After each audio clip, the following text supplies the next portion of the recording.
Buenas tardes a todas y todos. Bueno, creo que ya tenemos un buen número para ir comenzando.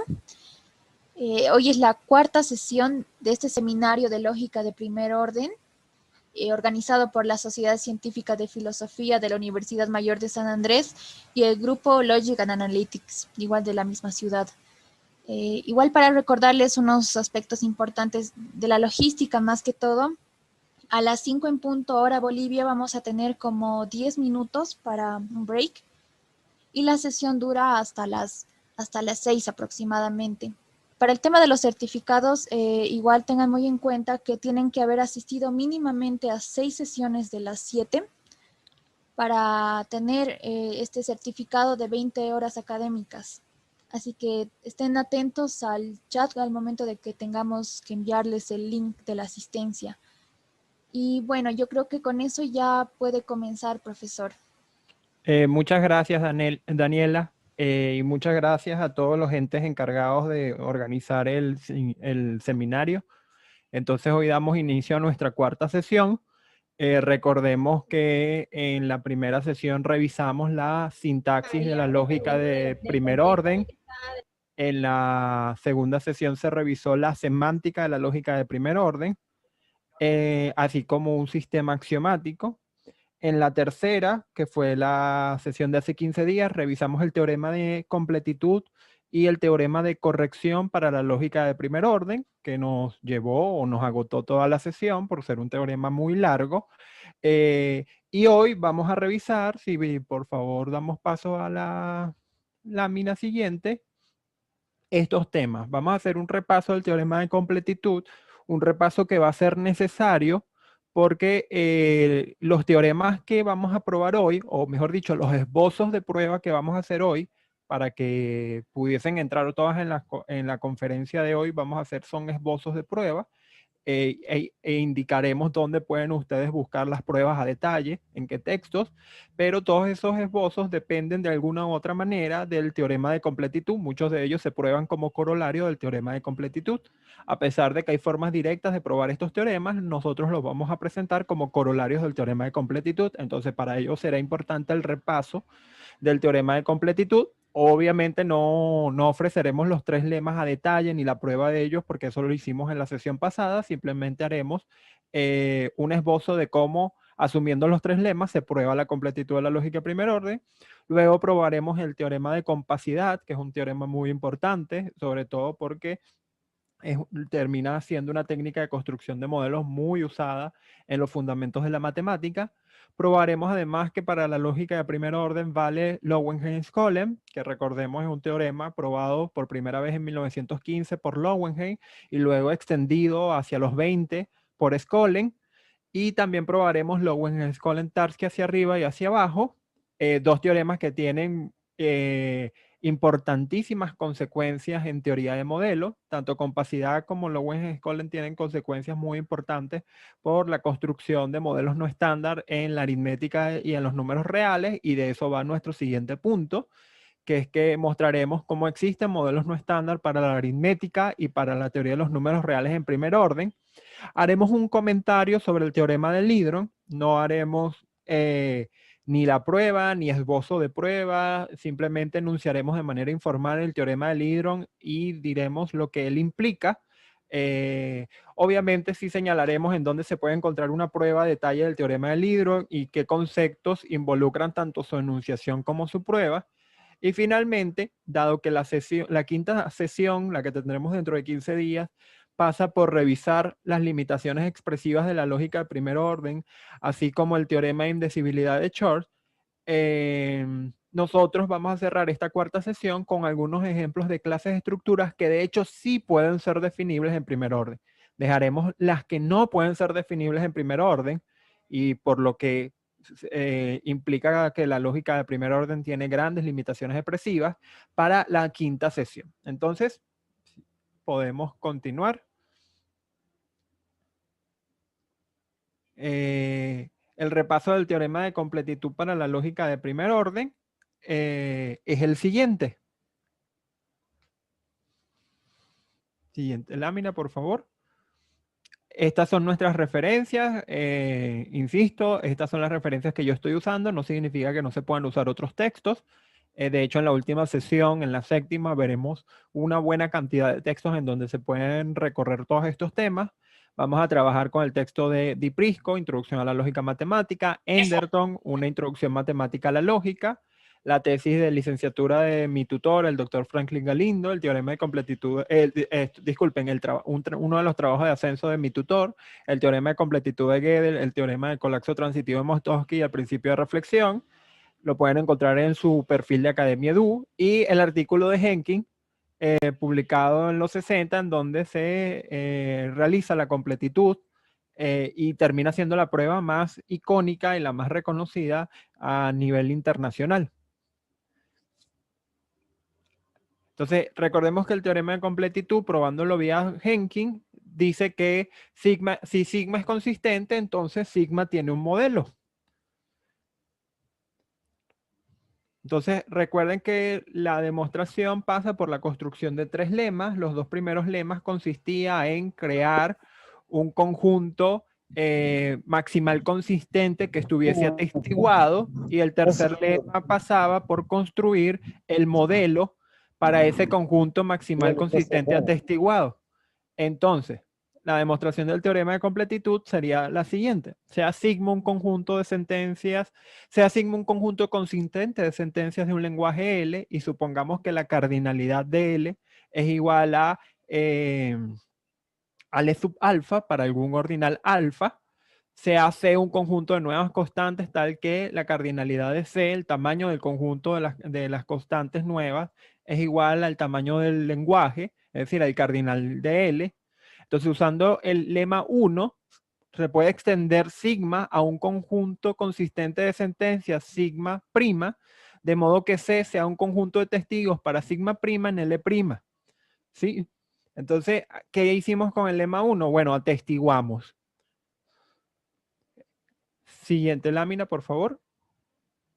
Luego, por el lema 2, podemos extender ese sigma prima a un conjunto sigma 2 primas de L que es maximal consistente y que tenga C como un conjunto de testigos para L prima. Entonces, ya que hemos construido un conjunto de sentencias que tiene la cualidad de ser maximal consistente y que además tiene la cualidad de ser atestiguado, de estar existencialmente satisfecho, ¿sí? O ser existencialmente satisfacible. Entonces ahora por el lema 3 lo que vamos a construir es un modelo para ese sigma 2'. Adelante, por favor. Entonces, finalmente, por el lema 3 se construye el modelo agótica para sigma 2', en donde el cardinal del universo de esa estructura es a lo sumo L sub alfa. Como sigma está incluido en sigma 2', la estructura agótica también es modelo del sigma de la hipótesis, ¿sí? Recuerden la hipótesis de partida del teorema, específicamente agótica restringida al lenguaje es un modelo de sigma. Y se prueba, de hecho, el teorema de completitud. Entonces, el teorema de compacidad se puede probar como un corolario del teorema de completitud. Para ello, estamos siguiendo los siguientes textos. Di Prisco, Introducción a la Lógica Matemática, Enderton, una introducción matemática a la lógica, y Chaney-Keisler, Model Theory, en su tercera edición de 1990. El teorema de compacidad afirma que sea sigma un conjunto de sentencias en un lenguaje L. Sigma tiene un modelo si, solo si, cada subconjunto finito de sigma tiene un modelo. Fíjese que el teorema de compacidad tiene la forma de un bicondicional.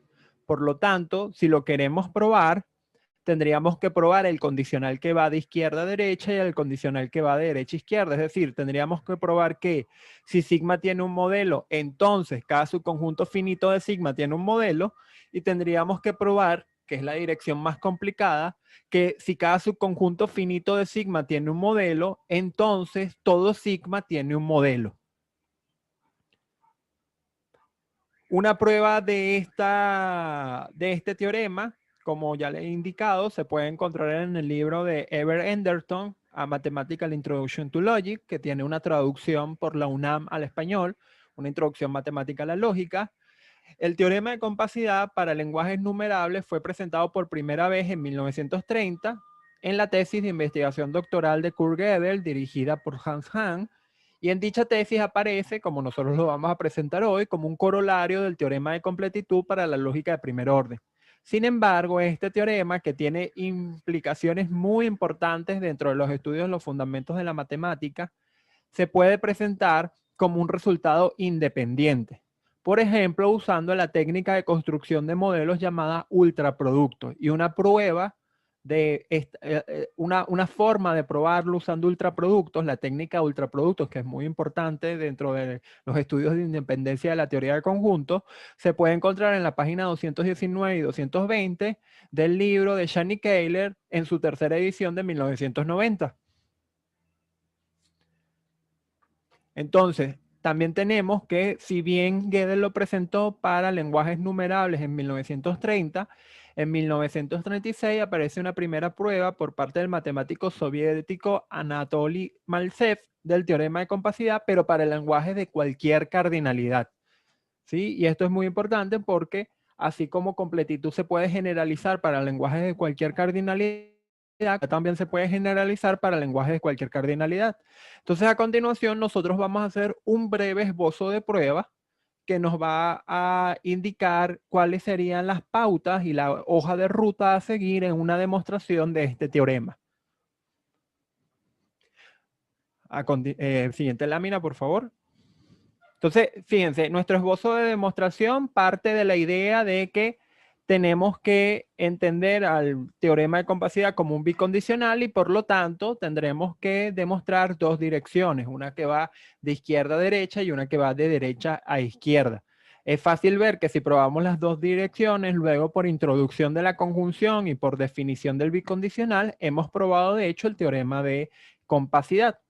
Ahora, vamos a la primera dirección. La primera dirección es que si sigma tiene un modelo, entonces cada subconjunto finito de sigma tiene un modelo.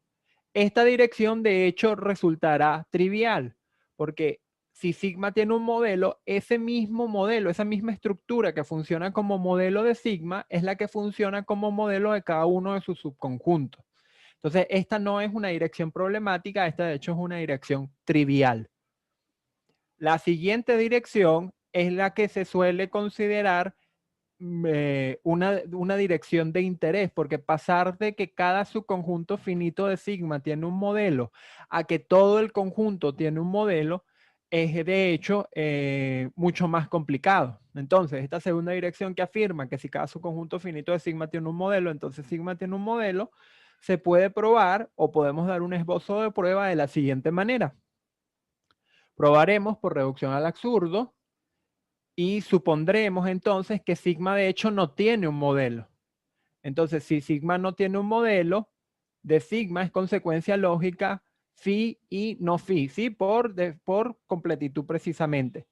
Y disculpen, por definición de que sigma no tenga un modelo. Y luego, por completitud, de sigma se deriva la contradicción phi y no phi.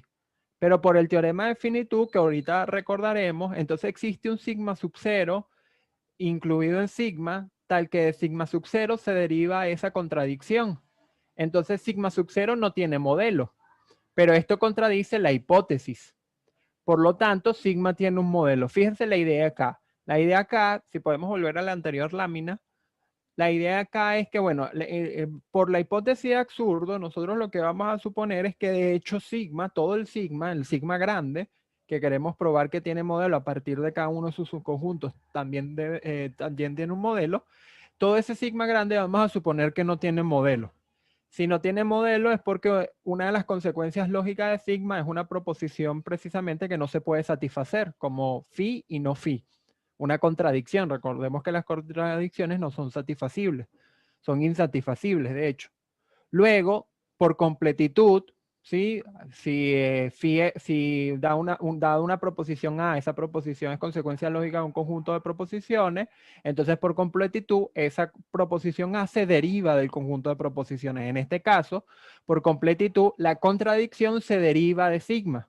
Pero por el teorema de finitud, existe un sigma sub 0 finito, es decir, más chiquito que sigma, que está incluido en sigma, tal que la contradicción ya se derivaba de sigma sub 0.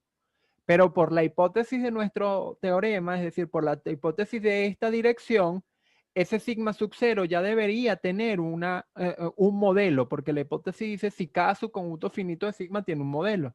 Pero aquí encontramos que sigma sub 0, si de él se deriva una contradicción, no puede tener modelo. Y esto genera una contradicción. Como la contradicción surge en el seno de suponer que sigma no tiene modelo, tenemos entonces que aceptar que sigma sí tiene un modelo. Esta es una prueba por absurdo que a su vez depende del teorema de completitud y por eso se dice que compacidad se puede probar como un corolario de completitud.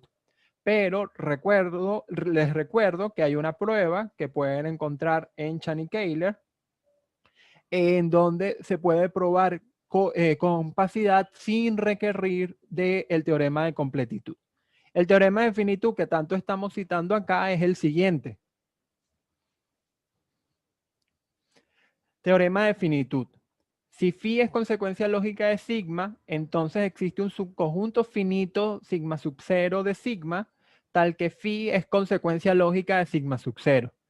Si vemos este teorema ya no en clave semántica, sino en clave sintáctica, lo que tendríamos es que si uno tiene una prueba de phi a partir de sigma, entonces uno tiene una prueba de phi a partir de un subconjunto finito de sigma, lo que viene a implicar que en la lógica de primer orden, cualquier prueba se puede retrotraer a una prueba cuya secuencia de proposiciones siempre es finita.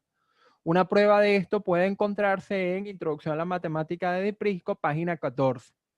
Esta prueba está hecha en el marco de la lógica proposicional, pero fácilmente se puede aplicar a la lógica de primer orden aplicando las cláusulas correspondientes cuando le vayamos a aplicar inducción a la forma que tiene phi.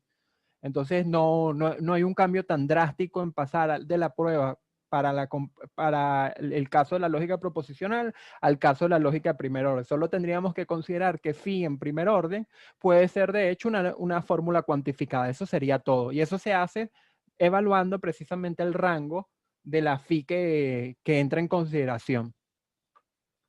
Entonces el teorema de compacidad o el esbozo del teorema de compacidad concluye de esa manera. Una consecuencia directa muy importante que veremos un poco más adelante, es decir, en esta misma sesión, pero un poco más adelante, es el hecho de que por compacidad se puede probar que no existen modelos estándar en primer orden para la aritmética.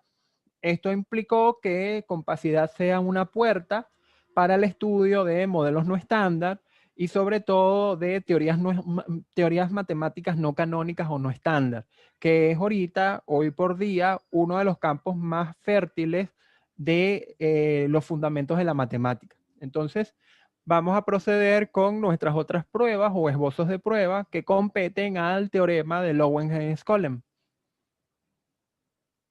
Entonces, vamos a probar que para la lógica de primer orden valen el teorema de Löwenheim-Skolem, el teorema de Löwenheim-Skolem-Tarski hacia abajo y el teorema de Löwenheim-Skolem-Tarski hacia arriba. ¿Sí? Para ello, la bibliografía que vamos a usar sigue siendo la misma: Introducción a la Matemática de Eddie Prisco, una introducción matemática a la lógica de Enderton y Model Theory de Chaney-Taylor. El teorema de Löwenheim-Skolem, para hacer un breve inciso histórico, recordemos que fue probado en 1915 por Löwenheim, pero Löwenheim lo probó para sentencias, y Skolem en 1920 o por los años de 1920 lo generaliza y hace unas correcciones en las pruebas de Löwenheim. Es decir, Skolem lo prueba para conjuntos de sentencias. Estos teoremas tienen mucha importancia tanto en lógica, como en los fundamentos de la matemática, como también en filosofía de la lógica, por la denominada paradoja de Skolem. que nosotros no discutiremos acá, pero una muy buena entrada sobre la paradoja de Skolem se puede encontrar en la Stanford Encyclopedia of Philosophy. Entonces, el teorema de Lowenheim-Skolem, es decir, la versión generalizada del teorema de Lowenheim, que podemos abreviar como LS, dice así: sea sigma un conjunto de sentencias de un lenguaje L numerable. Si sigma tiene un modelo, entonces sigma tiene un modelo a lo sumo numerable. Entonces, un esbozo de prueba como corolario otra vez de completitud sería el siguiente. La demostración procede parecida a la prueba del teorema de completitud. La idea general es que si sigma tiene un modelo, entonces es consistente. Luego entramos en la hipótesis del teorema de completitud y se puede construir un modelo con los términos cerrados del lenguaje. Sí, aquí la prueba va a ser muy similar a la prueba que hicimos la clase de hace 15 días para completitud, sí, solo que se va a adaptar para lo que en este caso se espera. Y así concluye este esbozo de demostración del teorema de Lowenheim-Skolem como corolario del teorema de completitud. El teorema de Lowenheim-Skolem-Tarski hacia abajo es una generalización a su vez que se hace sobre el teorema de Lowenheim-Skolem presentada en 1956 y que viene a afirmar lo siguiente: sea sigma un conjunto de sentencias de un lenguaje L, si sigma tiene un modelo, entonces sigma tiene un modelo de cardinalidad menor o igual a la cardinalidad de L. Insisto, vamos a volver sobre la idea. Sea sigma un conjunto de sentencias de un lenguaje L de primer orden. Si sigma tiene un modelo, entonces sigma tiene un modelo a lo sumo la cardinalidad del lenguaje con el que estemos trabajando. Y este teorema se puede probar como corolario de completitud en la siguiente lámina, por favor. Y la idea es similar a cómo prueba corre la prueba de completitud. Lo único que va a cambiar en este caso es la cardinalidad del lenguaje con el que estemos trabajando.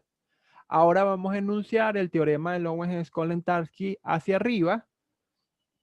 En este caso, el teorema de Lowenheim-Skolem-Tarski hacia arriba viene a ser corolario de compacidad y de Lowenheim-Skolem. Entonces, el teorema enunciado dice así: sea sigma un conjunto de sentencias de un lenguaje L. Si sigma tiene un modelo, entonces sigma tiene un modelo de cualquier cardinalidad mayor o menor, mayor o igual a la cardinalidad L. Es decir, en este caso se puede construir a partir de un sigma que tiene un modelo que tiene cardinalidad mayor a lo menos la cardinalidad del lenguaje, es decir, que va a tener cardinalidad mayor o igual a la cardinalidad del lenguaje. Vuelvo a repetir, se entienda. Sea sigma un conjunto de sentencias de un lenguaje L de primer orden. Si sigma tiene un modelo, entonces sigma tiene modelos de cualquier cardinalidad mayor o igual a la cardinalidad del lenguaje. Y aquí la prueba sí es un poquito diferente a las que se ha trabajado, es decir, a la prueba por completitud, porque procedería de la siguiente manera. Entonces, esbozo de demostración como corolario en este caso de compacidad y Lowenheim-Skolem-Tarski hacia abajo.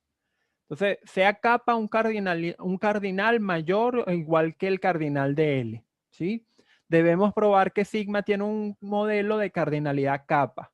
Para lograrlo, primero extendemos a sigma de la siguiente manera para poder aplicar compacidad. Es decir, aquí la clave va a ser que tenemos que poder extender a sigma y una vez que lo hayamos extendido, aplicamos compacidad en la extensión de sigma. Fíjense, así vamos a extender a sigma, a un sigma asterisco, que es sigma unido a este conjunto de sentencias que es C sub alfa, es diferente de C sub para alfa y beta que pertenecen a kappa, es decir, que son ordinales menores que kappa, donde C sub alfa y C sub beta de hecho van a ser nuevas constantes. Entonces, a partir de sigma unido a este conjunto de sentencias, vamos a extender ese conjunto sigma a un conjunto sigma prima, o en este caso sigma asterisco. Vamos a construir un modelo infinito para ese sigma, sea agótica un modelo infinito de sigma por la hipótesis, definido de la siguiente manera. Agótica tiene un universo del discurso A, tiene relaciones, tiene funciones y obviamente tiene sus constantes. Partiendo de agótica, construimos ahora una estructura agótica para cada subconjunto finito de sigma. Fíjense que aquí precisamente es donde vamos a aplicar compacidad. Partiendo de A gótica, vamos a construir una estructura gótica asterisco para cada subconjunto finito de sigma. Aplicando compacidad, sigma tiene un modelo, porque si construimos un modelo para cada subconjunto finito de sigma, entonces sigma todo va a tener un modelo precisamente por compacidad. Vamos a llamar ese modelo B gótica.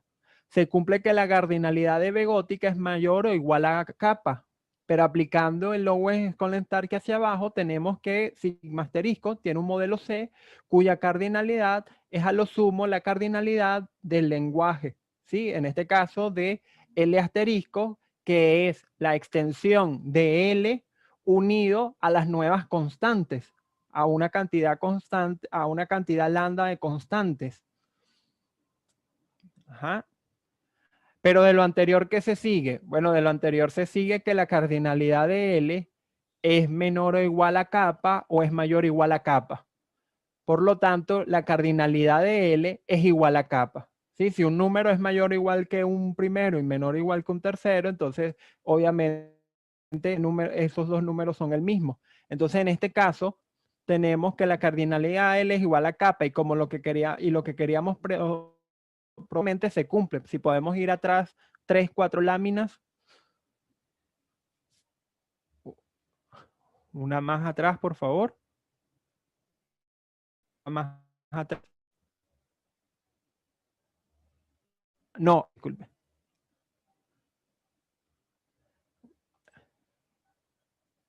No, más adelante. O sea, no más atrás, sino la que sigue, la que sigue.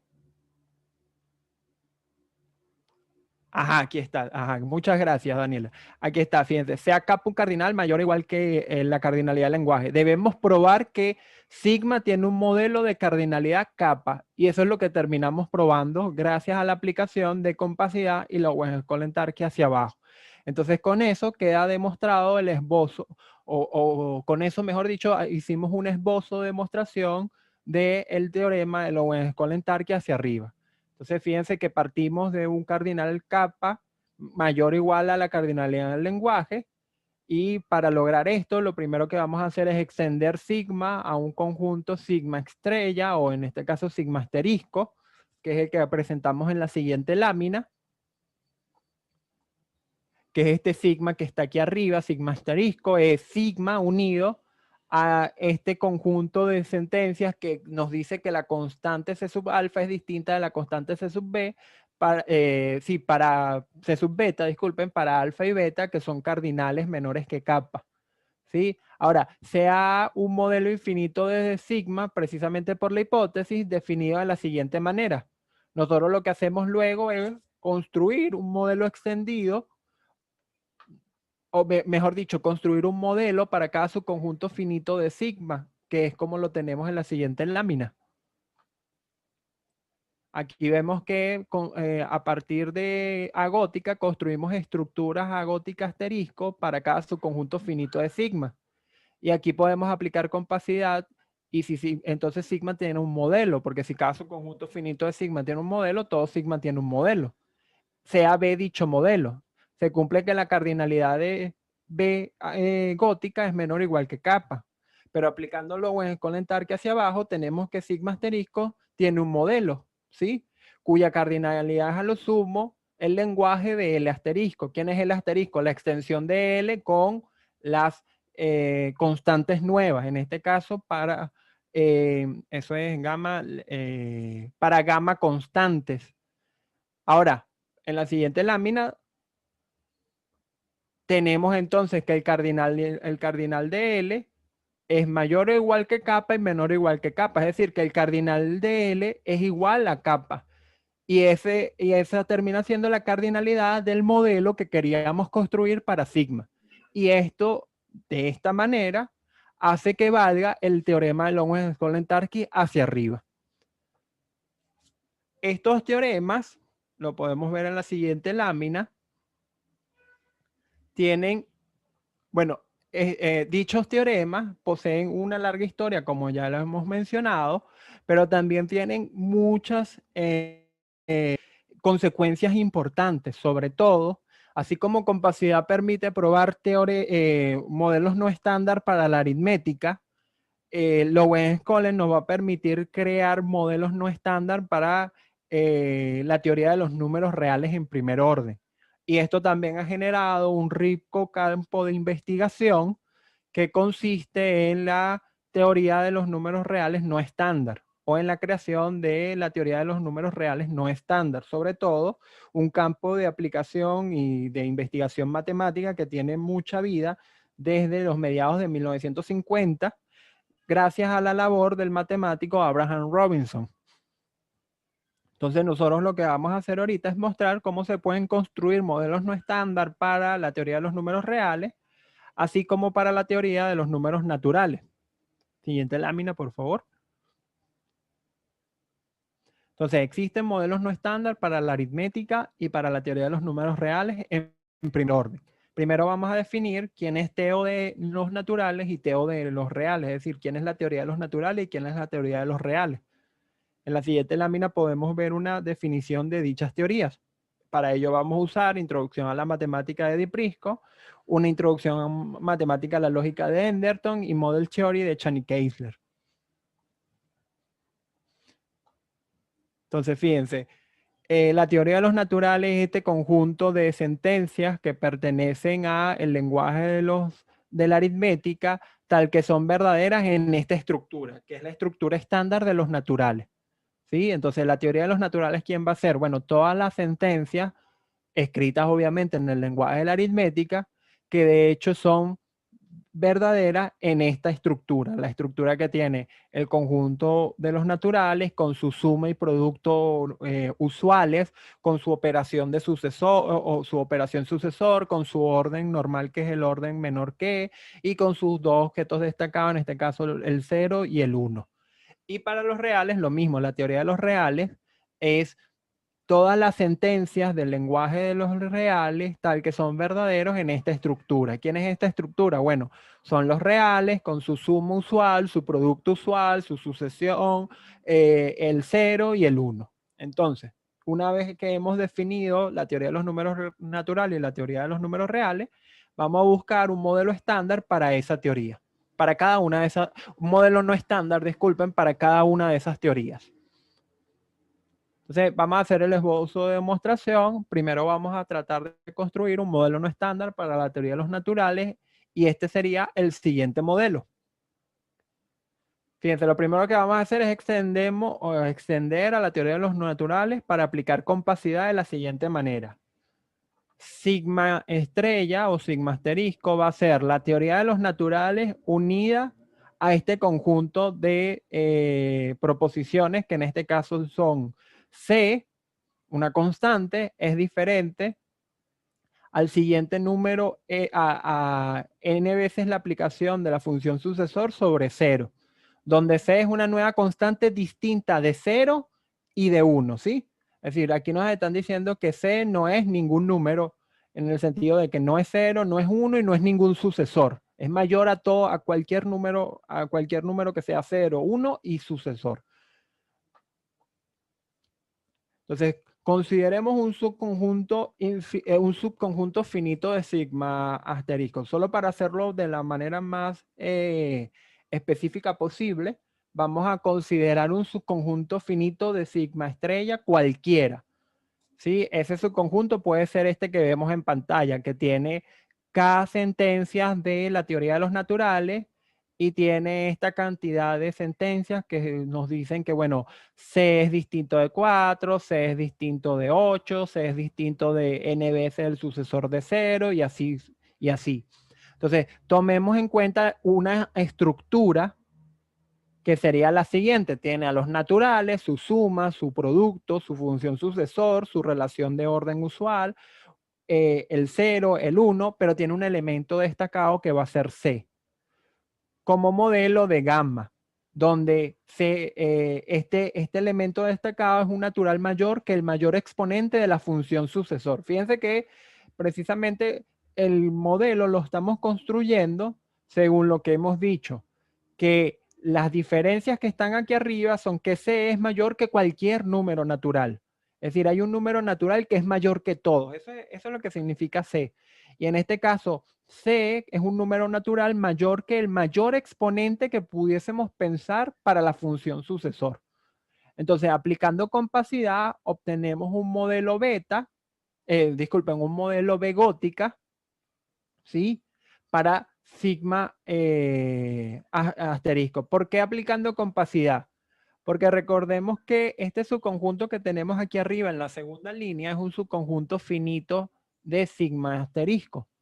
Y si pudimos construir un modelo para el subconjunto finito de sigma asterisco, por compacidad vamos a poder tener un modelo para todo sigma asterisco. Ese modelo va a ser B gótica, ¿sí? Ahora, consideremos la estructura o el modelo B gótica restringida al lenguaje que estamos considerando que tiene la constante C. Es decir, dicha estructura obviamente no es isomorfa a la estructura estándar de los naturales, ya que tenemos un elemento destacado que es C, que es un natural que pertenece a, pero C no es ni cero ni es el sucesor de ningún número. De esta manera es que estamos construyendo un modelo no estándar para la aritmética.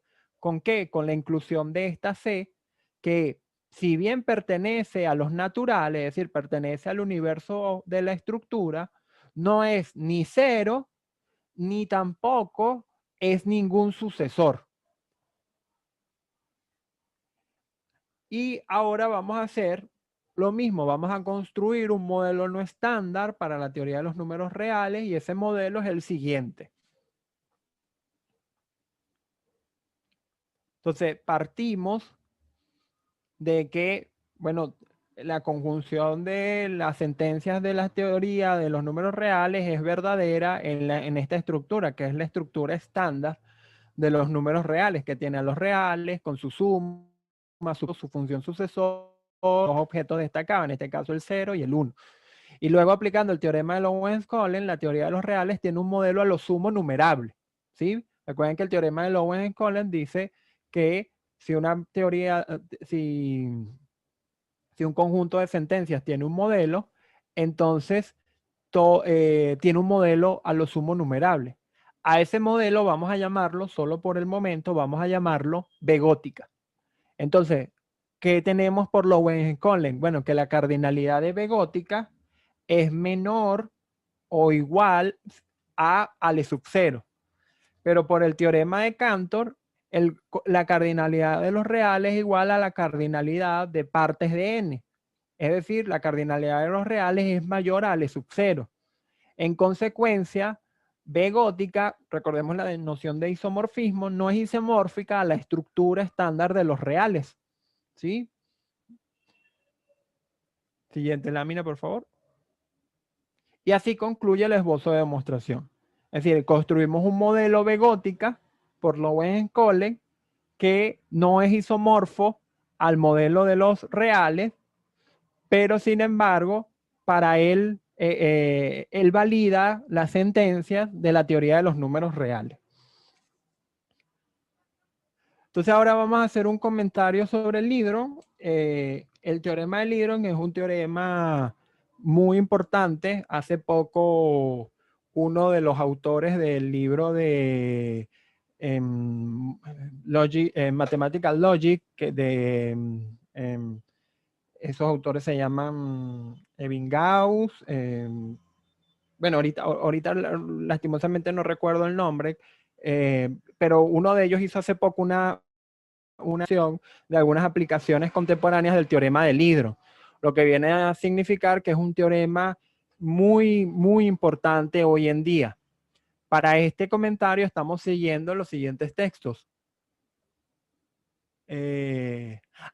Flum Thomas Ebbinghaus, creo que fue el profesor Flum el que hizo hace poco una presentación sobre, y cuando lo estoy diciendo hace poco, me refiero a este año, a principios de año, hizo una presentación sobre el teorema del hidro, lo que viene a significar que en términos de lógica matemática, el teorema del hidro sigue teniendo muy fuertes implicaciones. Para este comentario, porque lo que vamos a hacer aquí obviamente es un comentario, ya diremos por qué no podemos hacer la prueba ni un esbozo de prueba, pero para este comentario vamos a seguir a Flum Thomas Ebbinghaus y al profesor Caicedo. Si podemos regresar atrás un momentico. El profesor Caicedo en 1986 publicó un artículo llamado Cuantificadores generalizados y el teorema del hidrón en las actas científicas venezolanas, y es un artículo muy importante para toda aquella persona que vaya a revisar el teorema del hidrón. Ahora sí podemos pasar a la siguiente lámina, por favor. Fíjense, ¿cuál es el contexto de por qué aparece un teorema como el teorema del hidrón y lo que viene a significar que es que no existe lógica con mayor poder expresivo que la lógica de primer orden que cumpla a la vez compacidad y Lorentz-Collen? Eso es lo que nos viene a decir el teorema del hidrón. ¿Cuál es el contexto? ¿Por qué aparece el contexto del el teorema del hidrón en escena? Recordemos, como hemos mencionado en varias oportunidades en las charlas que hasta el momento hemos tenido, que la lógica de primer orden nació relegada de alguna manera para fundamentarse o consolidarse como la lógica para estudiar los fundamentos de la matemática o la lógica para formalizar y llevar a cabo las pruebas matemáticas. ¿Por qué? Bueno, porque en principio las lógicas que se usaban para ello eran lógicas de segundo orden o lógicas infinitarias, o lógicas que estaban entre la lógica de segundo orden y la lógica infinitaria. Hasta que en 1930, gracias a Gödel, se probó que la lógica de primer orden es completa, cosa que no vale para la lógica de segundo orden. Y además, por el teorema de incompletitud de Gödel, se sabe que cualquier lógica con la que se vaya a formalizar la matemática siempre va a dejar, por decirlo de la manera más informal posible, abiertos. Es decir, siempre van a existir en matemáticas proposiciones que son formalmente indecidibles y además son esencialmente indecidibles. Bueno, la completitud y la incompletitud posicionaron a la lógica de primer orden como la lógica base para las matemáticas. Pero esto no evitó que los matemáticos siguiesen postulando nuevas lógicas, entre ellas varias que surgieron a finales de los 40, principios de los 50, que estaban entre la lógica de primer orden y lógica de segundo orden en términos de capacidad expresiva, fueron o se fueron mostrando como muy atractivas.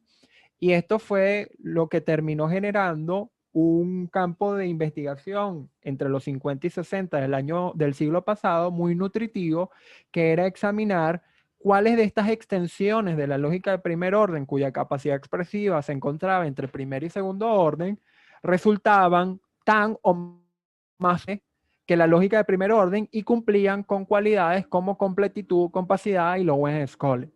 Entonces, en los años 50 del siglo pasado, se proponen algunas de estas extensiones, como ya he mencionado, que están entre primer y segundo orden y que obviamente permitirían formalizar varios argumentos matemáticos, así como proporcionar varios instrumentos de investigación, tanto para la matemática como para el estudio de los fundamentos de la matemática, así como para pruebas de independencia. Una de las extensiones más importantes que se presentó en esos años fue el de las lógicas infinitarias. Ya las lógicas infinitarias habían sido trabajadas por Peirce, habían sido trabajadas por Schroeder, Lowenheim, es decir, ya estos matemáticos y lógicos usaban sentencias infinitamente largas, pero esta lógica no había sido caracterizada de manera formal y rigurosa hasta los años 50 del siglo pasado, gracias al trabajo de Tarski, Scott, López Escobar, Hahn, Bell y Keisler. ¿Sí? ¿Qué hicieron estas personas? Bueno, definieron la sintaxis de la lógica infinitaria, definieron su semántica, ofrecieron un sistema axiomático para la misma, hicieron pruebas sobre ella y resultaron pruebas muy importantes porque ya veremos que algunas de estas lógicas si bien no cumplen conjuntamente compacidad y Lowen-Scolen, sí cumplen, por ejemplo, compacidad en cierta cardinalidad, cosa que resultaba de importancia para los estudios de los fundamentos de la matemática. Entre esos mismos años surge otra de las extensiones importantes de la lógica de primer orden, extensión que también tiene un poder, un poder expresivo entre primer orden y segundo orden, que es la lógica de cuantificadores generalizados definida por primera vez en 1957 por Motonsky. Se trata de una lógica que tiene un cuantificador de cardinal Ale sub 0, es decir, es una cantidad Ale sub 0 de variables o para toda cantidad Ale sub 0 de variables. Imaginemos que con un cuantificador de esa naturaleza, la potencia expresiva de una lógica así crece mucho más que la lógica de primer orden. Entonces, durante la década de los años 60 del siglo pasado, estos sistemas fueron fuertemente estudiados y una de las consecuencias que se obtuvo, y esta es una consecuencia importante porque siguió haciendo que la lógica de primer orden ganara la batalla como lógica base para las matemáticas, es que estos sistemas, estamos hablando en especial de la lógica de cuantificadores generalizados y la lógica infinitaria, no satisfacen simultáneamente teoremas análogos a los de compacidad y Lowen-Scolen. Es decir, para ninguna de estas lógicas vale los dos teoremas a la vez, cosa que sí vale para la lógica de primer orden. Y de hecho, como mostraremos en la siguiente lámina, estas peculiaridades que se presentan en dicho sistema son en realidad una cualidad inevitable que tiene toda extensión de la lógica de primer orden, que contenga de hecho mayor potencia expresiva. Y esto fue lo que estudió Peter Leedron y logró probar en 1969. Y es el teorema que recibe su nombre, el teorema de Leedron, y que nos viene a decir, siguiente lámina por favor, que no existe ninguna lógica, ¿sí?, con mayor poder expresivo que el de la lógica de primer orden que satisfaga simultáneamente compacidad y Lowen-Scolen. Si leemos la lámina, la lógica de primer orden es la lógica con mayor capacidad expresiva o con mayor poder expresivo que satisface simultáneamente compacidad y Lowen-Scolen. La prueba del teorema de Leedron es una prueba muy ardua, es una prueba complicada. No significa esto que no se pueda seguir, pero sí es una prueba complicada porque para llevarla a cabo se debe hacer en el marco del concepto de lógica abstracta o de sistema abstracto. La prueba se hace también a través de una serie de lemas y lo que se prueba es precisamente que no existe una extensión de la lógica de primer orden que tenga mayor poder expresivo que esta y que cumpla a la vez compacidad y Lowen-Scolen. La prueba, a pesar de que también es por lemas, también uno la puede ver como una prueba por niveles, porque se van probando pequeñas cosas que conllevan a lo que se quiere probar. Es decir, que no existe una lógica más poderosa en términos expresivos que la lógica de primer orden que satisfaga estos dos teoremas. La compacidad y el teorema de Lowen-Scolen entonces son propiedades metateóricas muy deseables en lógica y en matemática. ¿Por qué? Bueno, porque a pesar de que se puede ver como una limitación expresiva el hecho de que no se puede caracterizar salvo isomorfismo a la teoría de los números reales y a la teoría de los números naturales en primer orden, y algunos lógicos y matemáticos lo han entendido así como una limitación, también se puede entender esta misma limitación, entre comillas, como un instrumento muy potente para la creación de estructuras no estándar, para la creación de teorías no estándar. Entonces, la compacidad y el teorema de Lowen-Scolen son propiedades metateóricas muy deseables en lógica y en matemática contemporáneamente, por lo menos, y como además ellas se pueden probar como corolario de completitud, el teorema de Leedron viene a implicar que estas extensiones con mayor capacidad de expresión pierden la completitud que se tiene en primer orden. Esto es, hay un costo muy elevado por la potencia expresiva y este costo elevado es la completitud. ¿Sí? Bueno, creo que ya me parece que ya son las 5. No sé qué dice Daniela. Profesor, sí, podríamos darnos un break desde ahora. Perfecto, dejamos entonces todo este tema de algunos ejemplos de clases de estructuras que son definibles en primer orden para luego del break. Perfecto. Entonces, bueno, nos vemos en 10 minutos. Chévere.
Bueno, profesor, no sé si podemos ir retomando el avance.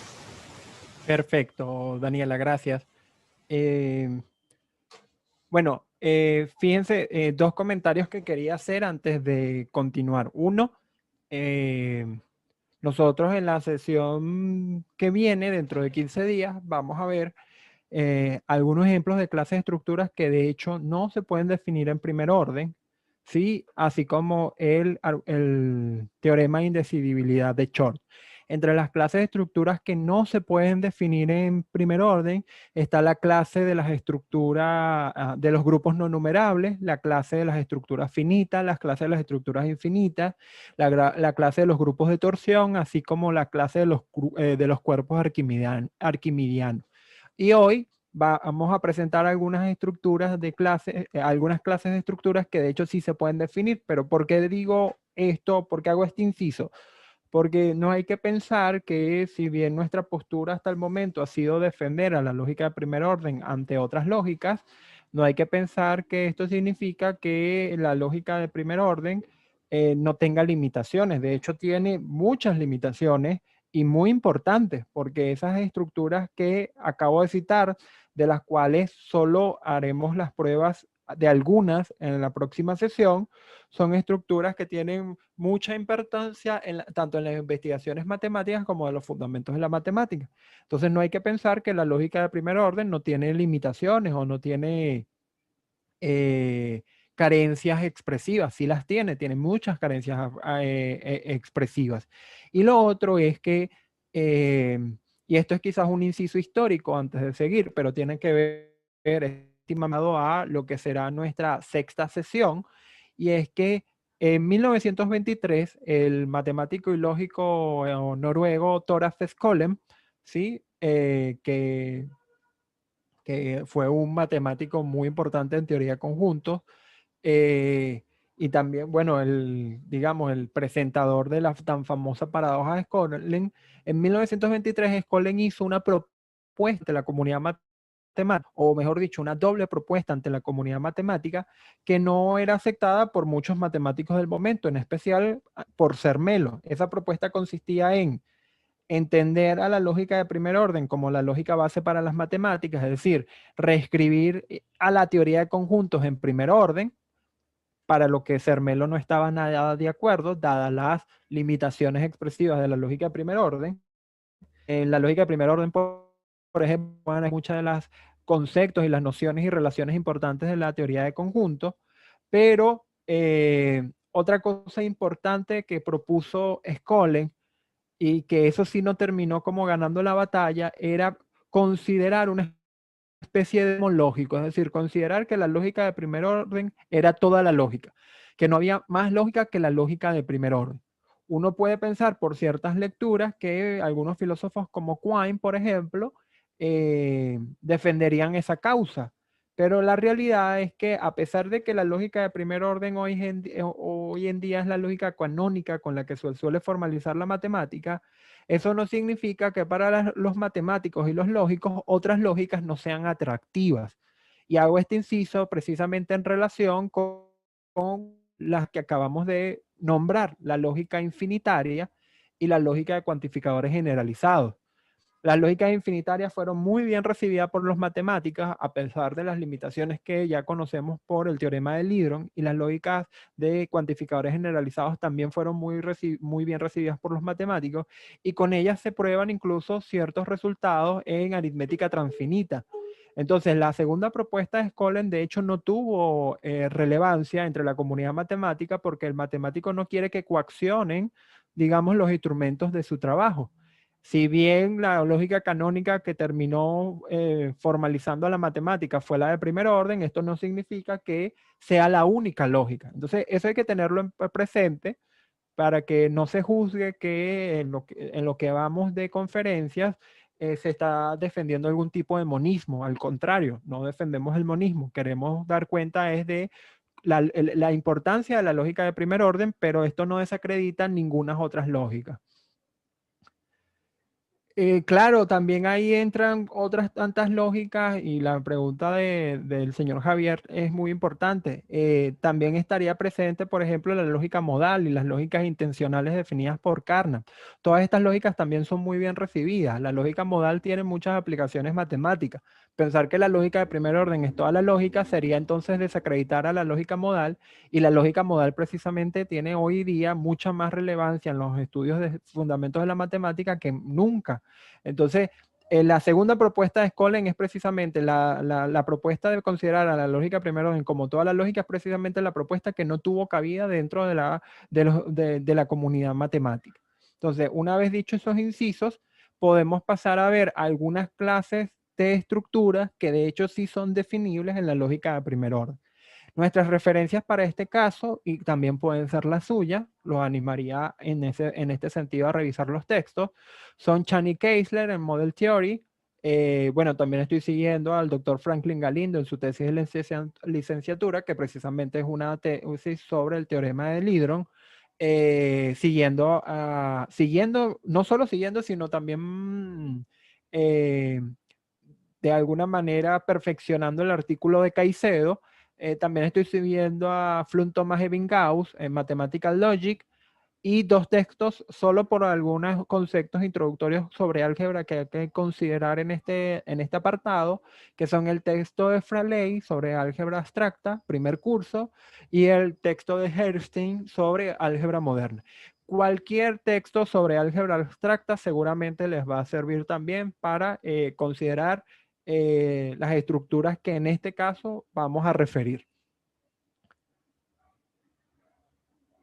Entonces, fíjense, existen varias clases de estructuras que de hecho son muy importantes por sus consecuencias en diferentes áreas de las matemáticas, que son definibles en primer orden. Por ejemplo, la clase de los grupos, la clase no aparece ahí, pero la clase de los grupos abelianos, la clase de los cuerpos, la clase de los órdenes lineales, la clase de las álgebras booleanas, la clase de los cuerpos de característica cero, etc. De hecho, un magnífico texto para entender este tema y para ver varios ejemplos de clases de estructuras que sí son definibles en primer orden es el libro de María Manzano, de la profesora María Manzano, titulado Teoría de modelos, que es el primer libro en español sobre teoría de modelos. Entonces, les recomendaría, yo después les puedo hacer pasar a Daniela o a Henry las indicaciones del texto para que ustedes puedan revisar algunos otros ejemplos, porque yo solo traje 3 ejemplos para que consideremos. Sí, entonces, para hacer un repaso tanto de las capacidades expresivas de la lógica de primer orden como de las limitaciones, que lo haremos en la semana, dentro de 15 días, debemos primero definir formal y rigurosamente en el seno de la lógica de primer orden, bueno, mejor dicho, en el seno de la lógica formal, lo que significa que una clase sea definible en primer orden. Y esto lo vamos a hacer mediante 2 nociones muy rigurosas y muy importantes, que son la noción de clase elemental y elemental generalizada. Es decir, ¿qué significa que una clase sea elemental y qué significa que una clase sea elemental generalizada? Siguiente lámina, por favor. Entonces, definición de clase K de estructuras elemental y elemental generalizada. Entonces, una clase K de estructuras de un lenguaje L es elemental si existe una sentencia phi de L tal que los modelos de phi es igual a K. ¿Quién es K? La clase de estructuras. Es decir, una clase de estructuras K es elemental si dado una phi del lenguaje L, los modelos de L, de phi, todos los modelos de phi son igual a la clase de estructuras K. Y decimos que K es elemental generalizada si solo si existe un conjunto de sentencias, es decir, ya no una, sino un conjunto de sentencias sigma, tal que el modelo de sigma es igual a K. Por lo general, una clase es elemental generalizada cuando se requiere una cantidad infinita de sentencias para poder definirla. Entonces, vamos a pasar a ver algunos ejemplos. Antes, entonces vamos digamos, a retomar algunas definiciones básicas del álgebra que nos van a permitir mostrar los 3 ejemplos que trajimos para hoy, que es que la clase de los grupos es elemental, la clase de los grupos abelianos es elemental y la clase de los anillos es elemental. Uno también pudiese ver, por ejemplo, que la clase de, ya les digo un momentico que esta clase siempre se me olvida y tengo aquí mis apuntes para la clase. La clase de los cuerpos de característica cero, por ejemplo, que no la vamos a presentar hoy, pero esa clase no es elemental, pero sí es elemental generalizada mediante un número infinito de sentencias, que serían los axiomas de cuerpo en primer orden unido a, bueno, un conjunto de infinito de sentencias que presentaremos en la sesión que viene. Entonces, la definición de grupo es así. Un grupo es una estructura que tiene a G y una operación binaria, ¿sí? Donde G es un conjunto junto a una operación binaria asterisco en G, que de hecho es cerrada en G, lo que significa aplicada esa operación a 2 elementos de G, el resultado sigue siendo un elemento de G, y un grupo se define por satisfacer los siguientes axiomas. El primer axioma de los grupos es que la operación binaria es asociativa. ¿Sí? Por ejemplo, si tengo a X operando con Y y todo eso operando con Z, eso es igual a X operando con Y que opera con Z. Es decir, se cumple la asociatividad. El segundo axioma es que existe un elemento de identidad, vamos a llamarlo E. Es decir, existe un E que pertenece a G, tal que E operado con es igual a X operado con E, y esto es igual a X para toda X. Es decir, existe un elemento que cuando yo lo opero con cualquier otro elemento del conjunto da el mismo. Luego tenemos este axioma que es la existencia de un elemento inverso que dice que para todo elemento A del conjunto G existe un A', un inverso de E con la siguiente propiedad. El inverso operado con A es igual a operado por el inverso, que es igual a E, es decir, a la unidad. A la unidad. No, que es igual a I, exactamente. Entonces, pasemos aquí, por ejemplo, en la siguiente lámina, podemos ver algunos ejemplos de grupos. Por ejemplo, los enteros con la suma son un grupo. ¿Por qué los enteros con la suma son un grupo? Si volvemos atrás, por favor, un momentico. Porque cumplen que la operación de suma es asociativa, hay un elemento de identidad y hay un elemento inverso. Ahora podemos pasar a la siguiente lámina. Los racionales positivos con el producto son un grupo, pero por ejemplo los naturales con la suma no son un grupo. Y la razón de ello es que no tiene inverso en todos los casos. Por ejemplo, para el 2 no existe un inverso. ¿Quién sería el inverso del 2? Bueno, menos 2. ¿Sí? Pero lo que quiere decir, la razón por la cual los naturales con la suma no son un grupo es porque no existe un inverso. La suma es asociativa, pero no existe un inverso. Los enteros positivos, por ejemplo, con la suma tampoco son un grupo. Y la razón de ello es que no tienen un elemento identidad, ¿sí? Los enteros positivos con la suma tampoco son un grupo. Y la razón de ello es que no cuentan con un elemento inverso. Por ejemplo, el inverso de 2 sabemos que es un medio, pero un medio no pertenece a los enteros positivos. Entonces aquí tenemos ejemplos de estructuras que son grupos y estructuras que no son grupos. Ahora, ¿son definibles? La clase de los grupos es definible en primer orden. Sí. ¿Por qué? Porque es elemental. Sea K sub G la clase de los grupos y sea L sub G un lenguaje en primer orden adecuado para la clase de los grupos que posee un símbolo constante E y un símbolo funcional binario, el símbolo para la suma. Sean las siguientes tres sentencias, alfa sub 1, alfa sub 2 y alfa sub 3, una manera de axiomatizar la estructura de grupo. ¿Qué vamos a hacer? En la siguiente página, lámina, lo que pueden ver es que vamos a agarrar y vamos a simbolizar y formalizar en primer orden los axiomas que presentamos que definen la estructura de grupo. Si nos podemos ir atrás hasta los axiomas que cumplen la estructura de grupo, a ver, sería atrás, atrás y atrás. Una más. Y, no, otra más hacia atrás. La que está antes de los ejemplos. Esta misma. Entonces, ¿qué vamos a hacer? Nosotros en primer orden vamos a simbolizar y formalizar estos tres principios que definen lo que es un grupo. Y entonces vamos a tener tres sentencias escritos en la sintaxis de la lógica de primer orden. Eso van a ser nuestros tres axiomas para un sistema formal para la teoría de grupos. Entonces, si podemos, ahora sí podemos ir para adelante. Gracias.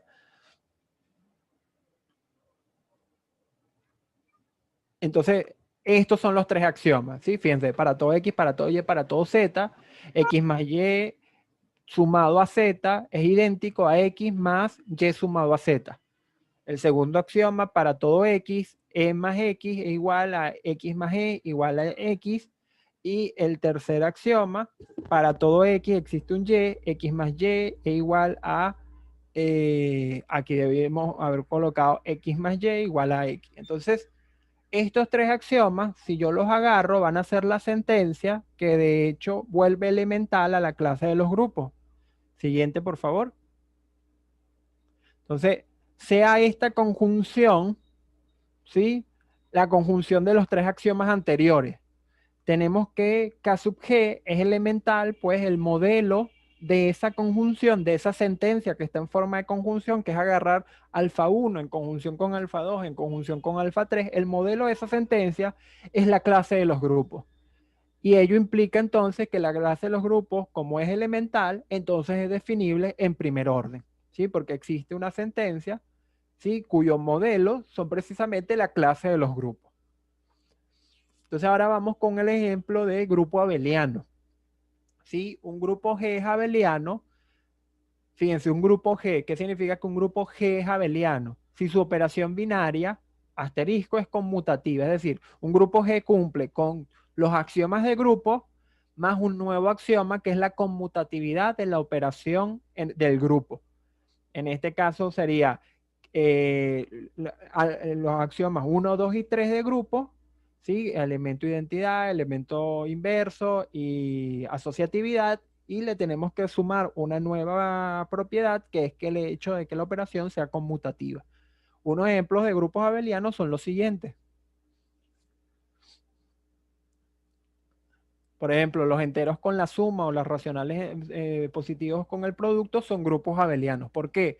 Bueno, porque son grupos, ya vimos que eran grupos, y porque además su suma, y en este caso su producto, son conmutativos. Entonces, vamos a ver los axiomas para los grupos abelianos. La clase de los grupos abelianos es de hecho elemental. Entonces, sea K sub G de A, la clase de los grupos, y sea un lenguaje L de GDA en primer orden, y sea un lenguaje en primer orden adecuado para la clase de los grupos abelianos que posee un símbolo constante E y un símbolo funcional binario que es el símbolo de suma. Es decir, el lenguaje para un sistema formal para los grupos abelianos coincide con el lenguaje para la teoría de grupos, para los grupos. Entonces ahora consideremos que estas 4 sentencias formalizan los axiomas para la teoría de los grupos abelianos, que sería la siguiente lámina. Entonces sean las siguientes 4 sentencias una manera de axiomatizar la estructura de grupos abelianos. Entonces, ¿cuáles son esos 4 axiomas? Bueno, son los 3 axiomas que ya habíamos presentado, más el axioma 4, que es el de la conmutatividad. Para todo X, para todo Y, X más Y es idéntico a Y más X. Me estoy dando cuenta de que yo después le vuelvo a mandar a Henry las láminas con una pequeña corrección, porque me estoy dando cuenta que esta E de acá hay que corregirla. ¿Sí? De hecho, aquí hay que invertir el orden, y acá necesitaríamos meter un existencial. ¿Sí? Entonces esos son pequeños errores que se me pasaron por alto, pero que se pueden corregir sin ningún problema. La idea es que, entendiendo que esas correcciones hay que hacerlas, si yo agrupo en conjunción estos 4 axiomas, entonces esa es la sentencia que me va a permitir definir a la clase de grupos abelianos. ¿Por qué? Fíjense. En la siguiente lámina, entonces sea esa conjunción, la conjunción de los 4 axiomas anteriores, tenemos que la clase de los grupos abelianos es elemental, pues el conjunto de los modelos de esa sentencia coincide con la clase de estructuras de los grupos abelianos. Entonces, así es que se prueba que una clase es de hecho elemental, y por esto se prueba que es definible en primer orden. Entonces, ser definible en primer orden implica ser elemental o ser elemental generalizada, pero para hoy solo trajimos ejemplos de clases que son elementales. Y la tercera y último ejemplo que vamos a ofrecer hoy, que es la definición de anillo. Un anillo es un conjunto R, que tiene un conjunto R. R aquí no significa reales, es simplemente un conjunto cualquiera cuyo nombre en este caso es R, junto con 2 operaciones binarias. Bueno, vamos a llamar estas 2 operaciones suma y producto, ¿no? Pero pudieron haber sido asterisco y punto, pero tiene 2 operaciones binarias. Y esta estructura, para hacer un anillo, tiene que satisfacer los siguientes axiomas.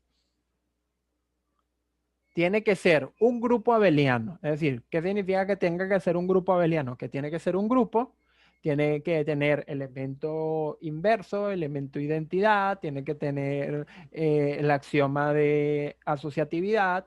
Como es abeliano, tiene que ser conmutativo, pero además la segunda operación que estamos introduciendo tiene que ser asociativa, y además tiene que cumplirse la distribución por izquierda y por derecha. Es decir, para todo A, B y C, para 3 elementos cualquiera del conjunto R, se cumple la distributiva por la izquierda y la distributiva por la derecha. Es decir, A por la suma de B más C es igual a A por B, todo ello sumado a A más C. A por C, disculpe. Y la ley distributiva por la derecha es que A más B, todo ello por C, es igual a A por C más B por C. ¿Sí? Ahora, ¿qué tenemos que hacer? Bueno, tenemos simplemente que formalizar esos axiomas en un lenguaje de primer orden y luego mostrar que la conjunción de esos axiomas es elemental. Algunos ejemplos de anillos son los que tenemos en pantalla: los enteros con su suma y su producto, los racionales con su suma y su producto, los reales con su suma y su producto, los complejos con su suma y su producto, todos ellos son anillos. Seguidamente, entonces, la clase de los anillos es elemental. Sea K sub A la clase de los anillos y sea L sub A un lenguaje en primer orden adecuado para la clase de los anillos, que en este caso, a diferencia de la clase del lenguaje para los grupos y los grupos abelianos, tiene que tener una constante y tiene que tener 2 símbolos funcionales. La constante y los símbolos para función serían la suma y el producto respectivamente. Entonces, definimos a través de las siguientes 7 sentencias, siguiente lámina, por favor, a través de la siguiente sentencia podemos axiomatizar la estructura de anillos. Entonces, siguiente lámina, por favor.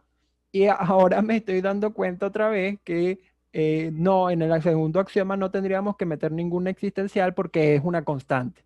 Entonces queda bien definido el segundo axioma. En el que sí creo que hay algún problemita es en el tercer axioma, pero yo hago las correcciones y le indicaré a Henry las correcciones. Pero la idea es que, bueno, estos 7 axiomas, salvo que alguno tenga un pequeño desliz de tipeo, caracterizan a la estructura de los anillos. La idea para probar que es elemental va a ser colocar en conjunción estos 7 axiomas, obviamente una sentencia muy larga, pero no importa, la colocamos en conjunción, y que los modelos de esta sentencia en conjunción, es decir, los 7 axiomas en conjunción, coincide con la estructura de los anillos. Esto lo podemos ver en la siguiente lámina. Entonces, sea esta conjunción, la conjunción de los 7 axiomas anteriores, tenemos que la estructura de los anillos elemental, pues el conjunto de los modelos de esta sentencia en conjunción es igual a la clase de la estructura de los anillos, ¿sí? Hay otras clases, como les he indicado yo, que son elementales. Por ejemplo, la clase de los cuerpos también es elemental. La clase de los órdenes lineales, tanto el caso de las clases, la clase de los cuerpos como el caso de las órdenes de la clase de los órdenes lineales se puede encontrar en María Manzano, que de hecho son elementales. También está la clase de las álgebras booleanas y finalmente la clase de los cuerpos de característica cero, que si bien no es elemental, sí es elemental generalizada. La prueba de que es elemental generalizada, si mal no recuerdo, se encuentra en Chani-Kessler. Y bueno, me parece que la sesión de hoy fue un poquito más corta que de costumbre, porque me parece que no ofrecí ningún otro ejemplo. Si puedes pasar la lámina, Daniela. No.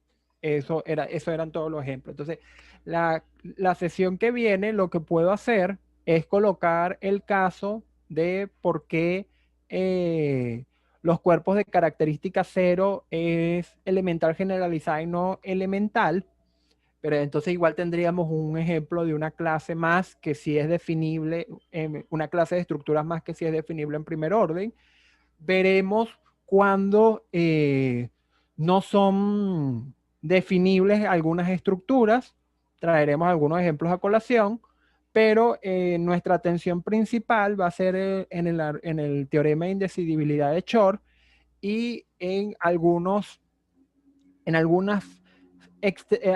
partes de la lógica de primer orden que sí son decidibles, ¿no? Entonces, esos serían los temas que veríamos la clase que viene. Javier hizo un comentario ahí, me disculpo por no leerte a tiempo, Javier. Javier comenta que en México, Xavier Sánchez Pozo y la doctora Atocha Aliceda tiene aportaciones importantes, el primero en el uso de la lógica en ingeniería, la segunda en el lenguaje. Sí, bueno, estamos al tanto de por lo menos las investigaciones de la doctora Tocha Liceda. Hace poco nos parece que ella fue invitada al seminario que tienen sobre didáctica de la lógica en México. Y sí, los trabajos de la doctora Liceda son impresionantes. No conozco el trabajo del profesor Xavier Sánchez Pozo, inmediatamente voy a irlos a revisar, ya lo estoy anotando precisamente aquí para revisarlos. Muchas gracias, Javier, por el comentario. Y Daniela acaba de colocar el formulario para que por favor reciba su asistencia. Muchas gracias.